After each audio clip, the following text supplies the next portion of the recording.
Muito bem, irmãos, boa noite a todos.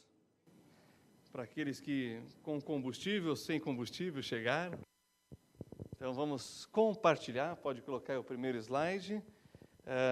Claro que durante esse mês, de uma forma mais assim intensiva, nós vimos e ouvimos vários assuntos relacionados à família, à criação de filhos, os filhos em relação aos pais, os casais, a relação do cônjuge com o outro. Então, gostaria de concluir essa temporada do mês da família, onde vários aspectos foram abordados, nos relembrando daquilo que é o nosso compromisso como pai, como marido, como filho, como filha, como esposa. Na vida cristã, realmente a família tem um lugar central de importância, de valor, e é o que realmente faz a diferença na sociedade. Famílias fortes, igrejas fortes, famílias fortes, sociedades mais justas, mais dignas, mais realmente produtivas para a glória de Deus. E eu quero então abordar esse tema: o tempo não pode apagar o nosso amor. Abra sua Bíblia comigo em Ruth, capítulo 1, nós vamos ler o versículo 16. É aquela declaração maravilhosa de nora para sogra, mas que é muito usado nos convites de casamento, porque tem aqui uma abordagem muito preciosa naquilo que deve estar centralizado a uma união, seja aqui uma união familiar, seja aqui uma relação de nora e sogra, seja aqui uma relação de marido e mulher. Então, Ruth, depois de Josué, Juízes, você tem o livro de Ruth, Eu quero ler esse versículo, que é um versículo clássico sobre esse assunto, de você realmente entender que o casamento implica, que a união com uma outra pessoa implica em muitas outras coisas que está ligado à sua fé, à sua crença, à sua convicção e os seus propósitos e os seus valores em relação à família, em relação a Deus. Então, Ruth, logo no início, no capítulo 1, versículo 16, nós lemos o seguinte: disse, porém, Ruth, não me instes para que te abandone e deixe de seguir-te, porque aonde quer que tu fores, irei eu, e onde quer que pousares, ali pousarei eu. O teu povo é o meu povo, o teu Deus é o meu Deus. Aonde quer que tu fores, irei eu, e onde quer que pousares, ali pousarei eu. O teu povo é o meu povo, o teu Deus é o meu Deus. Vamos ter uma palavra de oração neste momento. Senhor, nosso Deus e nosso Pai, queremos rogar a direção do Teu Espírito Santo sobre a exposição da Tua palavra, a aplicação da mesma nos nossos dias, em cada coração. Que o Senhor possa trabalhar, ó Deus, então, na mente, nos sentimentos, levando cada um a entender-se e a perceber-se, ó Deus, nessa relação onde o amor deve prevalecer e que as coisas, ó Deus, que o Senhor tem para cada um possa ser, ó Deus, se tornar cada vez mais clara e que possamos, ó Deus, seguir por esse caminho, a fim de que o Teu nome seja glorificado através das nossas atitudes essas que estão baseadas na revelação da Tua palavra. É o que te pedimos e agradecemos por esse mês tão abençoado que tivemos de desafios a termos, ó Deus, uma família que glorifica ao Senhor, uma família bíblica, uma família baseada nos princípios e preceitos da Tua palavra. É o que te pedimos e desde já te agradecemos por tudo, no nome santo do Senhor Jesus Cristo. Amém. Muito bem, irmãos, o tempo não pode apagar o nosso amor. Ora, quando falamos de tempo em relação ao amor, precisamos entender o que isso quer dizer. O tempo, ora esse amigo, ora esse inimigo. Ora, nós nos encontramos numa ociosidade, querendo buscar algo para fazer com o tempo disponível que temos. Em outras ocasiões, meu Deus, dá-me mais tempo, tenha misericórdia de mim nas atividades, tudo aquilo que vem com o encargo do serviço, de responsabilidade, compromisso, não é verdade? Então, vamos lá. Mas para termos uma dimensão do tempo, nós precisamos, em primeiro lugar, perceber o seu valor, o valor desse bem precioso. Bom, para entender o valor do tempo, eu quero contar aqui algumas coisas interessantes em que você deve comparar. Por exemplo, para perceber o valor de um ano, pergunte a um aluno que foi reprovado de ano. Que coisa triste que é isso. Eu não sei se vocês sabem, mas a reprovação, né, no passado, hoje não existe mais a reprovação, né, tradicional como nós conhecemos, a não ser por abandono mesmo escolar, mas no passado a reprovação causava uma grande evasão da escola. Adolescentes, jovenzinhos que eram reprovados, se sentiam envergonhados e teriam que recomeçar tudo novamente, acabavam abandonando a escola. Então, ainda é um passado recente, né, na nossa história. Bom, mas se você quer saber o valor de um mês, pergunte para uma mãe que teve o seu bebê de forma prematura.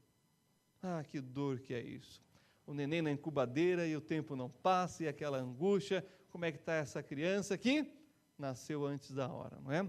Agora, se você quer perceber o valor de uma semana, pergunte a um editor de um jornal semanal, não é? Que tem que produzir notícia, que tem que dar informação semanalmente, o desespero e o valor que é uma semana para esses profissionais. Para você perceber o valor de uma hora, pergunte aos apaixonados que estão esperando se encontrar. O relógio para, o ponteiro não anda, e é assim que a gente percebe, né? Bom, se você quer, então, ter uma noção do valor de um minuto, pergunte a uma pessoa que perdeu o trem, o ônibus ou o avião. Eu não sei quem acompanhou aquela senhora, eu não sei como ela conseguiu entrar na pista do aeroporto aqui em Guarulhos.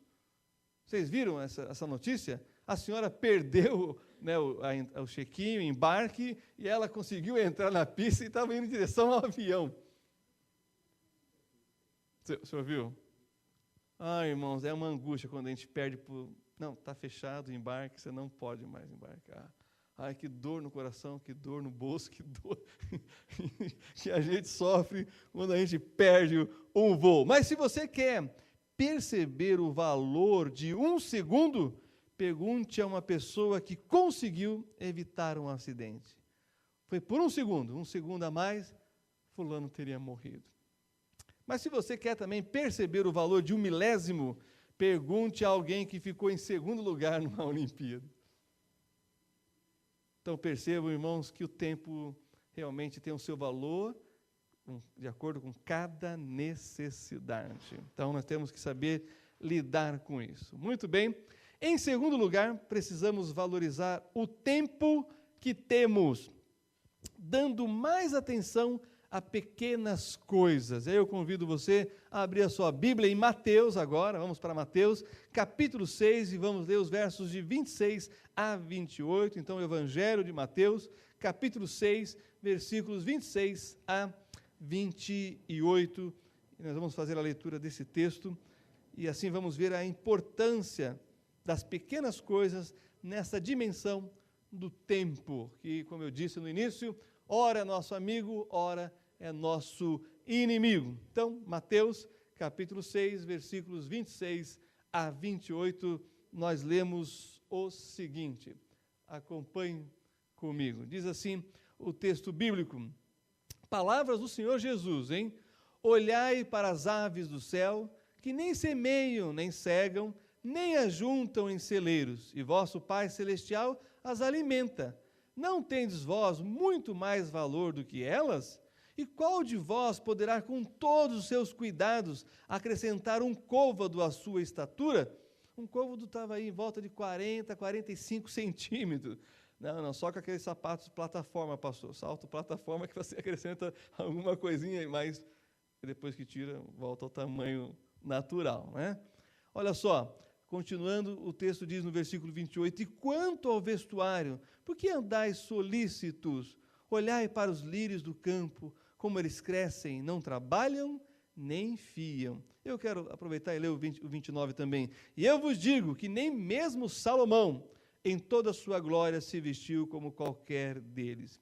Então perceba que o Senhor nos chama a atenção para as aves dos céus, que são, né, uns animais pequeninos, mas que animam a nossa manhã, para aqueles que ainda conseguem ouvir o canto dos pássaros, Para aqueles que ainda têm alguma árvore próximo de casa, eles estão sempre ali cantando, eles estão sempre ali se alegrando na presença do Senhor. São pequeninos, aparentemente sem valor algum, mas é Deus quem cuida deles.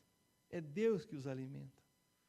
Eles não trabalham, eles não batem cartão, eles não fazem faculdade, eles não têm curso profissionalizante, mas eles têm o sustento. E o sustento vem de Deus. Também o Senhor Jesus fala sobre essa questão de que o cuidado que nós possamos ter, a cautela, a precaução, tudo aquilo que é devido, que precisamos, né? Mas numa cidade como São Paulo, tão perigosa, tão agitada, tão cheia de contratempos, nós devemos estar sempre nos precavendo, né? Como diz aquele ditado, prudência e canja de galinha não faz mal a ninguém.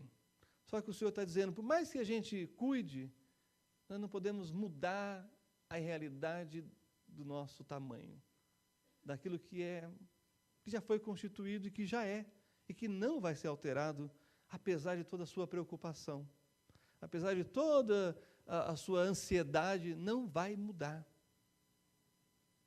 Então não adianta você se espernear, você se desgastar, você se indispor com quem quer que seja, isso não vai mudar. Já está estabelecido pelo Senhor. E aí no versículo, então, 28, ele fala dos lírios do campo.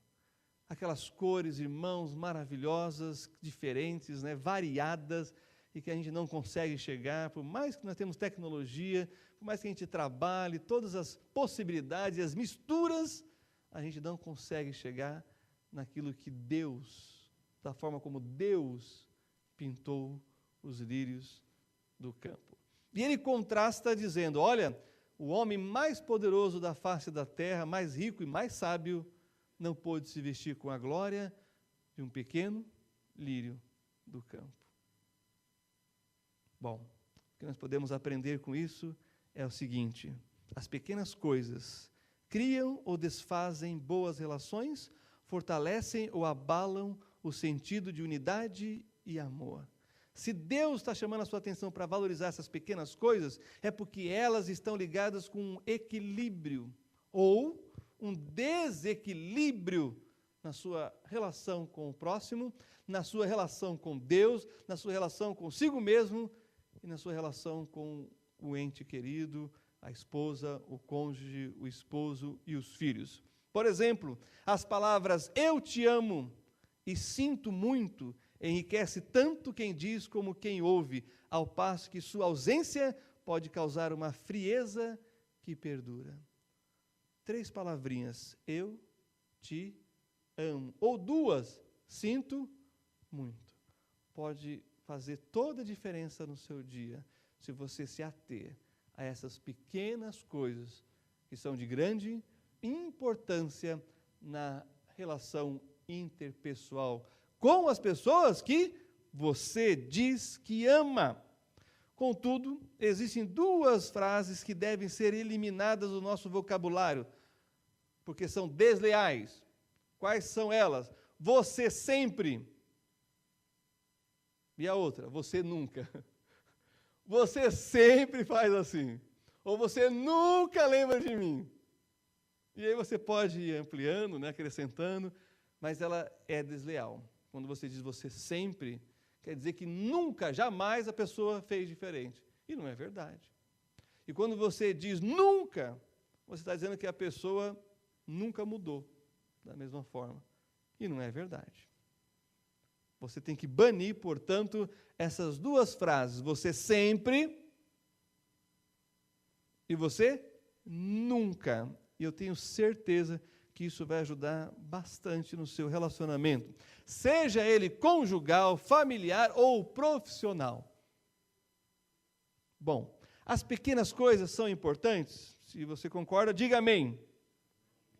Se você não concorda, diga misericórdia, como diz o pastor Marcos, né? Bom, deixa eu só fazer umas colocações aqui para você entender a importância do tempo em relação às pequenas coisas e você valorizar as pequenas coisas no tempo que Deus te dá. Sabe como os oceanos são formados? De pequenas gotas de água. Sabe como as montanhas são formadas? De minúsculos grãos de areia. Os lares felizes são formados de pequenas coisas, feitas com amor e dedicação por todos da família. Não basta só um, tem que ser todos. Todos devem contribuir. E aqui, deixa eu dar um destaque que é muito importante, porque nós podemos dividir a raça humana entre pessoas egoístas, de um lado, e pessoas generosas, do outro lado. Eu já falei isso e gostaria de dar novamente uma ênfase. Quando você tem 50% de egoísta e 50% de generoso, você mantém um equilíbrio. Mas quando você tem na família mais egoístas do que generosos, é o caos. Mas quando você tem mais generosos do que egoístas, opa, a coisa está começando a melhorar no âmbito familiar. Responda para você mesmo diante de Deus, você é o egoísta ou você é o generoso? Então você sabe do que você é responsável no seu lar. Bom, também agora pensando na questão de tempo, nós não podemos esquecer que o tempo no casamento também, né, traz a sua crise. Aliás, eu estive uns anos atrás com um pastor, muito experiente, aqui no Brasil, implantando igrejas no Sul, e ele tem livros escritos, é um conferencista, e ele aconselhando casais durante mais de 40 anos, ele percebeu que aquelas pessoas que ele casou e que ele aconselhou, nos anos ímpares, sempre tem uma crise, um tipo de crise. O primeiro ano, todas as crises. O segundo ano a coisa calma, mas no terceiro ano tem um outro tipo de crise. O quarto ano dá uma normalizada.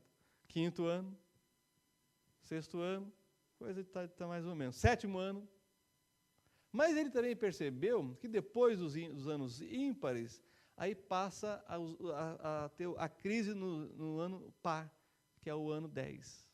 10 anos de casamento. E depois a coisa começa a dar salto. Aí não, volta para os ímpares, né? Ímpar, depois par novamente. 10, 15, 20, 25. Pode perceber, com calma depois, olhando para a história da sua vida, do seu casamento, depois você me confirma essa teoria dele que ele falou que é verdade. Então, o que ele fez? Ele decidiu que ele iria acompanhar as pessoas que ele casou na igreja e que no terceiro ano, porque o primeiro ano ele estaria ali muito próximo, ele iria reunir o casal e iria conversar. Terceiro ano, quinto ano, sétimo ano e depois só iriam conversar no 10º ano. É uma decisão que ele tomou. Bem, vamos lá então para a crise do tempo no casamento. Alguém retratou da seguinte maneira a relação de um casal com o passar do tempo. No primeiro ano de casamento, a mulher, eu já contei essa história aqui, eu gostaria de repetir para alguns que estão chegando, são novos. A mulher fica doente, o marido a leva para o hospital e como a comida do hospital não é boa, ele leva comida para ela. No segundo ano de casamento, a esposa fica doente, o marido não a leva para o hospital, mas chama o médico. No terceiro ano do casamento, a mulher fica doente, o marido pede para ela ir descansar. Quarto ano de casamento, a esposa fica doente, o marido pede para ela dar comida para as crianças, lavar a louça e depois descansar. O amor deve amadurecer com o tempo e não se tornar egoísta e perder a cumplicidade e se esquecer dos votos que foram feitos no altar. É interessante o casamento do príncipe Harry com a atriz Meghan, em que ela tinha ali que, nos votos, declarar algumas coisas que ela concordava e uma que ela não concordou, ela foi tirada. Elas quebraram um pouco do protocolo. Mas cá entre nós, se realmente não vai seguir, é melhor que não tenha, né? Porque se você diz que vai, que concorda e não cumpre, você está enganando a quem? A si mesmo. Ou você acha que está enganando a Deus? Ou você acha que pode enganar o cônjuge? Por isso, irmãos, os votos são importantes, nós não devemos tirá-los, mas devemos entrar no casamento por causa deles. Se você está disposto realmente, na riqueza ou na pobreza, na saúde ou na doença, e assim por diante. Nós temos aí uma lista de votos que são importantes para você saber muito bem o que você está entrando em aliança com aquela pessoa, tá certo? Olha, o amor deve amadurecer com o tempo, com mais cuidado e mais atenção, porque você vai descobrindo coisas das quais você não sabia, porque você ainda não tinha casado. E cá entre nós, algumas pessoas argumentam, eu não sabia que ele era assim. Ora, não tem como saber mesmo antes de casar. Algumas outras coisas dá para descobrir, mas tem outras que só vão ser reveladas na noite de núpcia, tem outras que só vão ser reveladas na lua de mel, tem outras que só vão ser reveladas no dia a dia do casamento. É por isso que é uma aliança, porque você não sabe tudo, mas você entra se comprometendo com aquilo que é a sua parte. Muito bem. Em terceiro lugar, precisamos dar mais tempo à pessoa amada. E como é que se faz isso? Sendo um ouvinte mais atento. Abra sua Bíblia comigo lá em Tiago, capítulo 1, versículo 19. Tiago, capítulo 1, versículo 19. Esse aqui é daqueles versículos que você tem que pintar, que você tem que destacar, que você tem que marcar e decorar na sua vida. Então, Tiago, capítulo 1, versículo 19. Olha só o que diz o texto bíblico para você. Portanto, meus amados irmãos, todo homem seja pronto para ouvir, tardio para falar, tardio para se irar. E aqui, quando fala homem, é num sentido genérico, né, do gênero humano, homem e mulher. Sinceramente, eu não sei quem é mais difícil para ouvir e quem é mais difícil para falar, porque o contexto aqui é o seguinte, é aquela vontade que você tem de falar, mas que é a hora de você ouvir. É nesse contexto que Deus está usando aqui Tiago para nos alertar e nos chamar a essa virtude, que é ouvir. E mais, olha só, tardio para falar. O que quer dizer isso? Refletir antes de emitir alguma fala. Porque eu não sei se você conhece esse ditado, nós somos donos, senhores das palavras não ditas, mas escravos das palavras pronunciadas. Então pense muito bem o que você vai falar, porque isso pode ser usado contra você no tribunal. É mais ou menos isso que acontece no relacionamento conjugal. E olha só, mais tardio ainda para se irar. E a ira aqui, irmãos, é aquela indignação, mas é aquela indignação que vem pela falta da compreensão do todo. A gente é muito rápido para julgar e condenar, e ele está dizendo nesse texto, no contexto, olha, não seja rápido em se irar e julgar, porque ao julgar você vai condenar sem ter todos os fatos necessários para você emitir juízo de valor. Então ouça, não fale, pense, reflita e não tome nenhuma atitude da qual você pode se arrepender depois. É isso que é ser um ouvinte mais atento. E cá entre nós, o pastor Marcos pode confirmar isso, quem está no ministério tem que ser treinado a ouvir as pessoas. E às vezes as pessoas vêm com seus problemas e você fica ouvindo e pensando e elaborando e buscando na Bíblia a solução. E parece, dependendo do assunto, que não tem solução. E alguns cá entre nós não tem solução. Mas, irmãos, algo impressionante acontece no final. E o final que eu estou dizendo é depois de uns 30, 40, 50, 1 hora, 2 horas.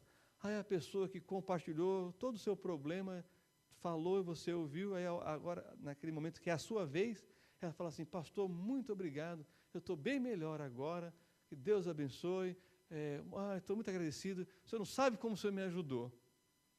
Você nem falou uma palavra, mas resolveu, Porque a pessoa que está falando, ela está pensando.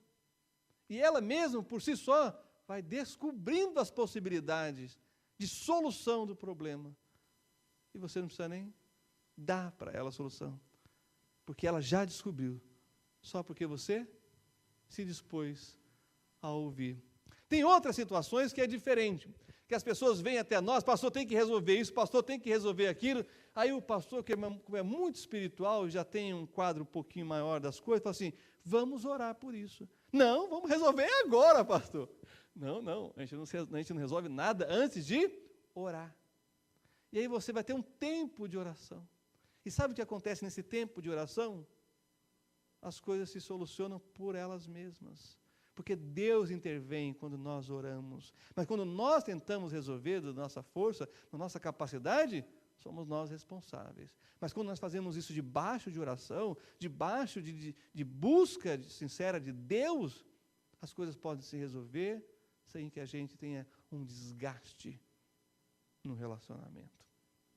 Então percebam que ser um ouvinte mais atento é de grande importância para a sua vida. Em quarto lugar, precisamos, no tempo que temos, orar de forma mais adequada pela família. Olha que interessante o que os discípulos pediram para o Senhor Jesus, lá em Lucas, capítulo 11, versículo 1. Lucas, capítulo 11, versículo 1. Os discípulos chegam até o Senhor Jesus e eles têm uma demanda, algo muito importante que está inquietando eles e que eles precisam de ajuda. E o que é esse assunto? Qual é o assunto? Olha só, Lucas capítulo 11, versículo 1, diz assim, e aconteceu que, estando ele a orar num certo lugar, quando acabou, lhe disse um dos seus discípulos, Senhor, ensina-nos a orar, como também João ensinou aos seus discípulos. Olha, irmãos, isso aqui é algo interessante. Por quê eu digo isso? Porque as nossas orações são basicamente da seguinte maneira. Como é que o pai ou a mãe ora pelos filhos? Mais ou menos assim. Senhor, ajuda meu filho a ser um bom menino, ou uma boa menina. Senhor, mude as atitudes dele. Ajuda-o a receber uma porção maior do amor divino. Que ele possa ser mais agradável em todas as nossas relações de família. Ajuda-o a ser obediente. Olha que oração maravilhosa. Mas está errada essa oração. Segundo tipo de oração que fazemos pela esposa. Senhor, dê forças à minha esposa em todos os seus afazeres em nosso lar. Que ela tenha paciência com as crianças. Vocês perceberam que todas essas duas primeiras até agora são egoístas e está pensando só em mudar o outro e não está pensando em assumir nada quem está orando? Terceiro tipo de oração, pelo marido e pai. Se ora assim, Senhor, ajuda meu marido para que ele não perca o emprego.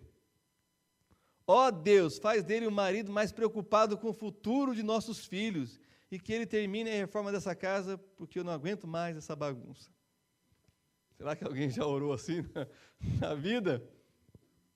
Esse tipo de oração, irmãos, revela imaturidade espiritual de nossa parte. Por quê? Porque nós idealizamos um tipo de filho, idealizamos um tipo de esposa, idealizamos um tipo de marido e fazemos o quê? Pedimos para Deus transformar aquela pessoa naquilo que idealizamos. Porque se não for assim, não vai dar certo. Essa oração é uma oração egoísta e pecaminosa.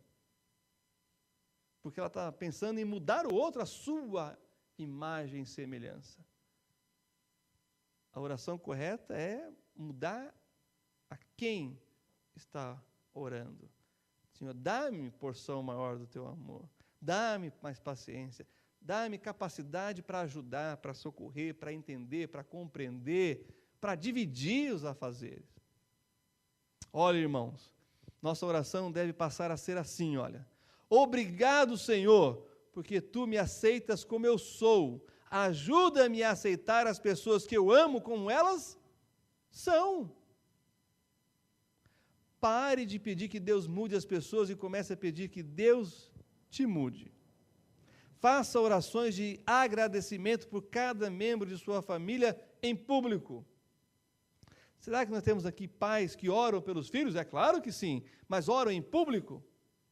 Os seus filhos sabem que você ora por eles? Eles já te ouviram orando por eles?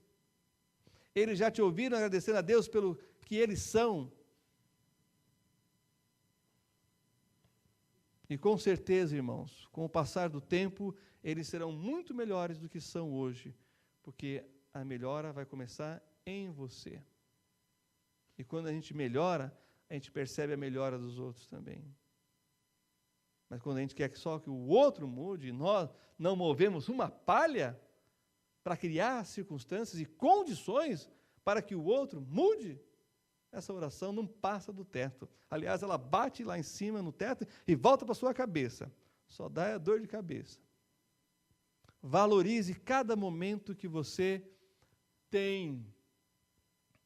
Olha que interessante. Ontem é história. O amanhã é um mistério. O hoje é uma dádiva. Por isso é chamado de presente. Não dá para sofrer pelo que passou e nem sofrer por aquilo que não aconteceu, mas você pode gozar aquilo que Deus te dá, que é um dom, que é o presente. É agora, é já. Faça o que você tem que fazer.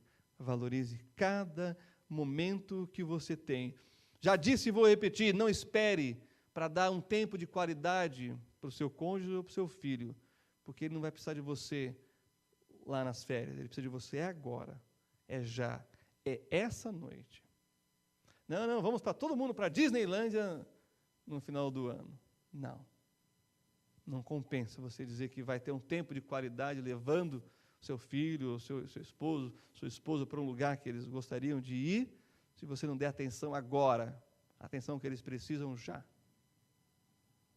Não adianta você falar para o seu pai, não, eu vou fazer isso mais lá para frente. Não, ele quer que você faça agora. Porque se você fizer agora, ele terá certeza que você fará lá na frente e que você será, por fazer algo agora, a pessoa que ele tem investido para que você seja. Bom, irmãos, o tempo não pode apagar nosso amor. Abra comigo lá em Cantares de Salomão, capítulo 8, versículo 7. Eu não sei se você sabe, Cantares só poderia ser lido na Bíblia por homens casados, segundo os rabinos judeus de uma época. Eles proibiram que se fizesse essa leitura se não fosse casado. Por quê? Porque Cantares fala justamente da relação homem-mulher e aborda todos os aspectos, dos mais básicos e elementares aos mais íntimos e profundos, que deve ser vivido, vivenciado na intimidade única e exclusiva do casal. Por isso, só podia ler Cantares, o Cântico dos Cânticos, quem fosse casado. E olha só o que diz Cantares capítulo 8, versículo 7, diz assim: as muitas águas não podem apagar este amor, nem os rios afogá-lo, ainda que alguém desse todos os bens de sua casa pelo amor, certamente o desprezariam. Olha só, o pastor Marcos falou sobre vento norte, vento sul, hoje de manhã, nesse domingo pela manhã, e aqui o rei Salomão está falando das muitas águas e dos rios, que são as lutas, as dificuldades, os problemas, como foi mencionado hoje pela manhã, que tentam apagar esse amor. O amor que é uma decisão da vontade, vontade da qual você tomou como decisão quando você disse sim no altar. E olha, a riqueza não pode comprá-lo, a ponto de que o amor não está à venda. Por isso, o amor é capaz de desprezar a riqueza material como artifício ou possibilidade de se ter aquilo que não tem preço, que é o amor. Você não pode estar à venda como ser humano, nem para Deus, nem para o próximo. Bem, temos que tomar cuidado com o ciclo vicioso. Eu não sei se vocês Já viram algo semelhante? A história do carteiro que foi entregar uma correspondência e o cachorro saiu correndo atrás dele, mordeu o carteiro. Ele volta para casa bravo, a mulher fala alguma coisa, ele briga com a mulher não tem nada a ver com a história, fica chateada, magoada. Na primeira oportunidade que as crianças aprontam algo, o que a mulher faz? Desconta nas crianças. A corda sempre estoura o mais fraco. As crianças indignadas fazem o quê? Na primeira oportunidade que elas têm, elas maltratam o cachorro. Quando o cachorro vê o carteiro volta para casa. A mulher com as crianças com os cachorros. É um ciclo vicioso. Não podemos deixar que essas águas turbulentas, esses rios que tentam afogar com as circunstâncias adversas, desfavoráveis, engula você e te coloque num ciclo vicioso em que você recebe maldade e passa a maldade. Você recebe afronta e passa a afronta. Você recebe e passa. Não, tem que parar em alguém. E tem que ser passado algo de bom. Tem que ser interrompido. Porque senão essas águas vão afogar o seu amor e o seu relacionamento. Tem uma questão que eu quero abordar aqui, que é a seguinte: perguntas masculinas. Alguns maridos se perguntam: como eu posso entender minha mulher? Tem algum livro? Tem. Mas deixa eu falar algo aqui interessante. Outros dizem assim: pastor, se eu entendesse minha mulher seria mais fácil. Minha resposta: você nunca entenderá as mulheres. Você nunca entenderá sua esposa. A Bíblia não diz para você entendê-la. A Bíblia diz para você amá-la. Vá comigo para Efésios capítulo 5, versículo 25. Aqui falando particularmente com os homens, né? Procure entender, não. Procure amar. É melhor. Efésios capítulo 5, no versículo 25, é um texto clássico sobre a questão do marido e mulher, e nós lemos o seguinte: Deus não está gastando tempo aqui dele dizendo, entenda a sua mulher, entenda a mente feminina, compreenda. Não, olha só o que Deus está dizendo. Vós, maridos, amai vossas mulheres, como também Cristo amou a igreja e a si mesmo se entregou por ela. É para entender? Não, é para amar. Agora você talvez faça essa pergunta aqui, ó: como posso amar minha esposa de tal maneira que seus filhos possam ver o seu amor por ela no dia a dia? Mas como se faz isso? Fazendo pequenas coisas para ela. Lembra dos passarinhos? Lembra do lírio? Pequenas coisas. Participando mais do serviço doméstico, do serviço caseiro, oferecendo pequenos presentes em ocasiões especiais. Não espera comprar aquela joia. Tem aquela bijuteria, aquela boa bijuteria, nós temos aqui, né, no nosso recinto, fazendo a propaganda da Regis Biju, joias semi-preciosas, que com certeza, em ocasiões especiais, vai fazer muita diferença. Mas não espera ter a condição de ter aquela joia. Não, aquela joia é para 25 anos de casado, é para 50, mas aquelas pequenas joias é constante. Andando de mãos dadas, sussurrando palavras de amor por ela aos ouvidos de seus filhos. Planejando mais tempo, né, de momentos para estar junto com sua esposa. E aí surge essa pergunta: mas o que é mesmo o amor? Qual é a cor do amor? Qual é o tamanho do amor? O amor, irmãos, na Bíblia é uma palavra abstrata. O que é o amor? Mas sempre que a Bíblia usa algo abstrato, ela revela algo concreto como exemplo. Lá em João 3,16, um texto clássico da Bíblia, diz assim: porque Deus amou é abstrato. Mas o que de concreto ele amou? O mundo. E como que ele amou esse mundo? De tal maneira que ele deu. O que ele deu? Seu Filho, o unigênito. O Filho é concreto. As pessoas tocaram em Jesus. As pessoas ouviram Jesus. As pessoas viram Jesus. As pessoas conviveram com Jesus. Ele era real. Quando Deus diz que ama, não dá para ficar só nessas palavras. Depois de um tempo a mulher diz assim, mas dizer que me ama não resolve o seu problema de ter que fazer as coisas que você não tem feito.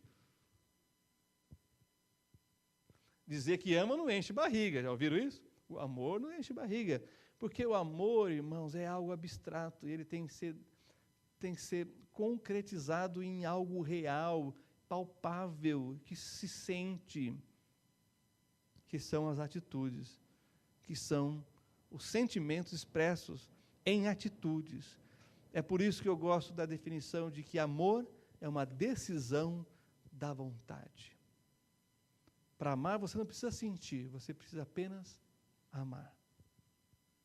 E olha que interessante, eu já falei dessa pesquisa aqui, feita por profissionais da educação e da psicologia a um grupo de crianças entre 4 e 8 anos, e a pergunta era, o que é o amor?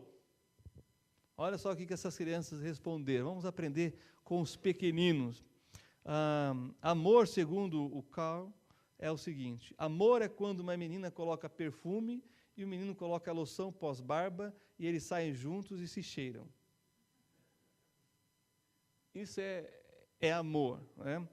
Amor, segundo o Carl, tem 5 anos, o Danny, 6 anos, diz o seguinte: amor é quando minha mãe faz café para o meu pai e toma um gole antes, para ter certeza que está do gosto dele.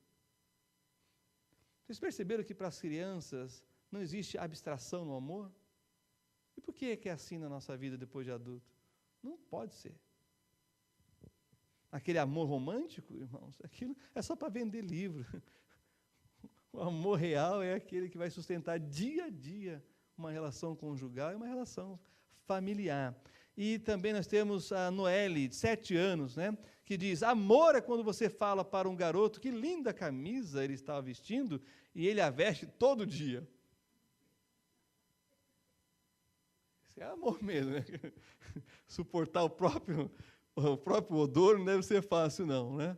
E o Cris, de 8 anos, amor é quando mamãe vê o papai suado e mal cheiroso e ainda fala que ele é mais bonito que o Brad Pitt. Aí é muito amor mesmo. Aí já é um amor cego, né? E para finalizar, quando minha avó pegou artrite, ela não podia se debruçar para pintar as unhas dos dedos do pé. Meu avô, desde então, pinta as unhas para ela, mesmo quando ele tem artrite. Rebeca, de 8 anos. E aí, conclusão, tem um provérbio francês que diz, o amor é como sarampo, todos temos de passar por ele.